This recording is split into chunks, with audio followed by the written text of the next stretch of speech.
হাটবারে হাটবারে সভা করতে আসছে, কোনো লাভ হবে না, কোনো লাভ হবে না। কোচবিহারের মানুষ তারা মমতা ব্যানার্জিকে পরিত্যাগ করেছে। এই নির্বাচন তৃণমূলের সঙ্গে হচ্ছে না, এই নির্বাচন হচ্ছে মমতা পুলিশ ভার্সাস বিজেপি। একটু আগে আমাদের প্রার্থীও সে কথা বলেছে। মমতা পুলিশ মানে কি সবাই তা নয়।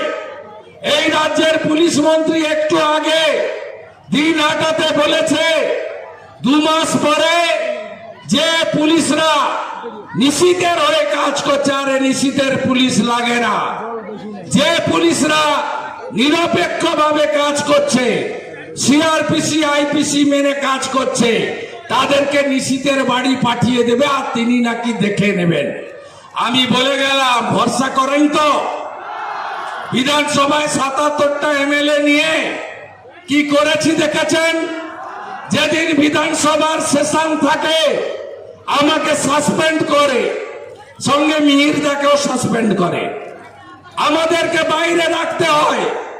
বিরোধী দলনেতার ভয়ে বিধানসভায় আসে না। এই চোর মুখ্যমন্ত্রী বিধানসভায় ঢুকতে ভয় পায়। আমি বলে গেলাম, শুনে রাখুন পিসিমণি, আপনার সরকারটাই থাকবে না। লোকসভাতে এমন রেজাল্ট হবে, আপনি তো সবে ট্রেলার দেখেছেন তাপস রায়, কত লম্বা তাপস রায় আছে আমরা বের করব। 4 তারিখে ভোটের ফলাফলটা বেরোতে দেন। আমি আপনাকে বলি, সিপিএম হেরে যাওয়ার পরে চেষ্টা চরিত্র করে 5 বছর টিকেছিল, তারপরে ভ্যানিশ হয়ে গেছে। তৃণমূল যেদিন সরকার থেকে যাবে, 1 রাত্রের মধ্যেই ভ্যানিশ হয়ে যাবে। জেনে রাখুন,